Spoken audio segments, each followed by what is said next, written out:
Shalom Bapak Ibu Saudara, kembali bersama saya Pendeta John Herman Sipayung. Kali ini kita akan belajar tentang 3 perjodohan di Alkitab Bapak Ibu Saudara. Apakah saudara sudah menikah? Atau saudara masih single?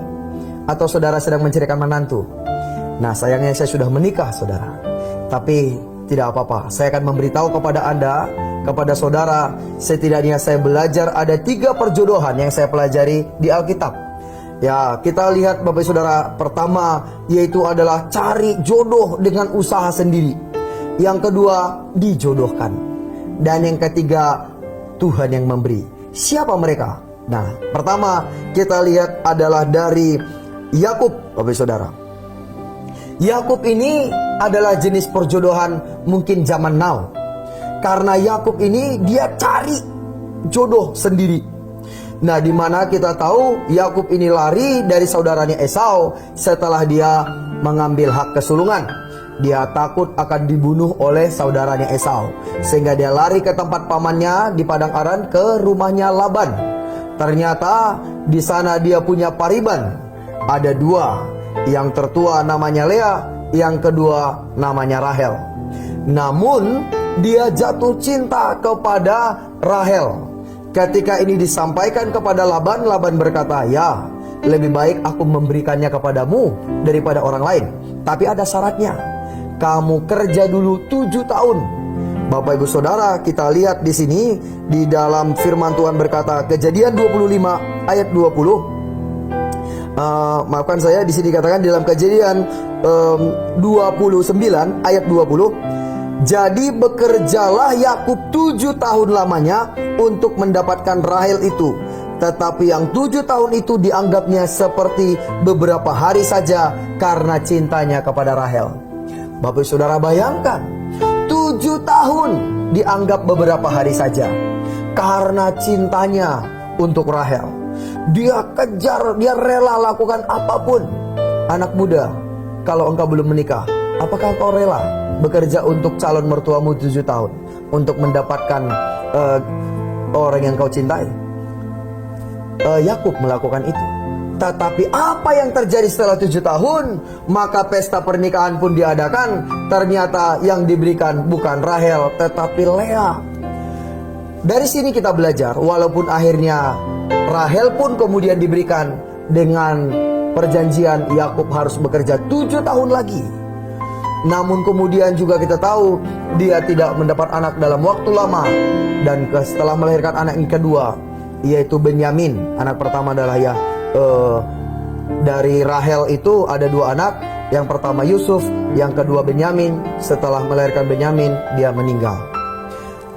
Saudara, dalam hidup ini mungkin kita akan melihat, saya melihat juga beberapa orang yang mati-matian berjuang mendapatkan gebetannya, mendapatkan yang dia cintai. Saya juga melihat endingnya banyak tidak baik.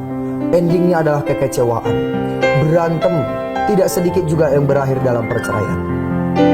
Bila engkau anak muda, engkau mencari jodoh, boleh sih kamu bekerja keras, kamu boleh mengejar gebetanmu, tapi jangan mengandalkan kekuatanmu sendiri. Karena resikonya, akibatnya terlalu berat untuk dibayar. Itu yang saya alamin, saudara. Dan kemudian itu yang saya lihat.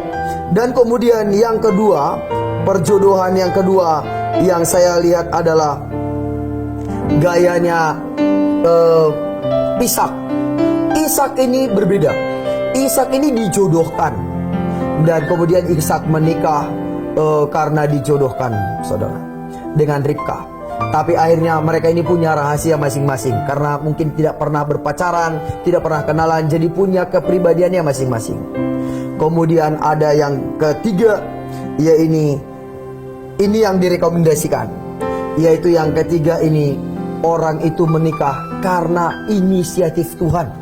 Yaitu siapa? Adam, saudara. Memang banyak orang berkata bahwa Adam dan Hawa itu adalah keluarga yang paling berbahagia. Dan beberapa orang bertanya, mengapa? Karena mereka tidak punya mertua. Tapi Bapak Saudara, saya berbahagia karena saya punya mertua. Nah, Bapak Ibu Saudara, kita lihat Adam ini manusia pertama yang Tuhan ciptakan. Dan Tuhan kasih dia kerjaan. Dan Adam ini bekerja mengurus dunia sendirian, mengurus Taman Eden. Dan karena Tuhan melihat dia tidak bagus kerja sendiri. Artinya kalau engkau anak muda, kalau kamu udah kerja, kamu kerja buat Tuhan, engkau sudah mandiri, engkau mapan, bisa memenuhi istri dan keluargamu, pasti Tuhan memberikan engkau jodoh. Firman Tuhan berkata dalam Kejadian 2:18, Tuhan Allah berfirman, tidak baik kalau manusia itu seorang diri saja. Aku akan menjadikan penolong baginya yang sepadan bagi dia. Jadi Bapak Ibu Saudara, khususnya anak-anak muda, bila engkau sudah mapan, layani Tuhan, bekerja, siapkan dirimu, maka Tuhan akan memberikan jodoh kepadamu.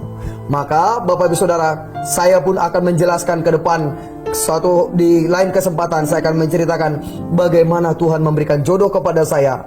Tidak saya cari-cari Bapak Ibu Saudara, tetapi ketika saya mengerjakan apa yang Tuhan taruh dalam hidup saya. Jadi inilah 3 perjodohan yang saya belajar dari Alkitab. Ada yang dengan usaha sendiri, ujungnya kekecewaan. Ada yang dijodohkan, masing-masing punya rahasia, atau jodoh yang diberikan Tuhan. Bapak Ibu Saudara, saudara anak-anak muda khususnya, pilih kamu mau yang mana. Kalau menurut saya, tanya Tuhan, pilih yang dari Tuhan. Itu jauh lebih bahagia. Mari kita berdoa. Tuhan, saat ini kami berdoa khususnya buat anak-anak muda yang mencari jodoh, biar setiap yang mencari jodoh mendapat jodoh yang dari Tuhan. Demikian juga setiap orang tua yang mencarikan menantu buat anak-anaknya, biarlah Tuhan yang memimpin seperti yang Tuhan kehendaki. Terima kasih Tuhan, sehingga keluarga-keluarga yang kuat, keluarga-keluarga beriman, keluarga-keluarga yang takut akan Tuhan, dan keturunan-keturunan ilahi yang dilahirkan. Kami bersyukur di dalam nama Tuhan Yesus kami berdoa. Amin. Terima kasih Bapak Saudara, Tuhan Yesus memberkati. Shalom.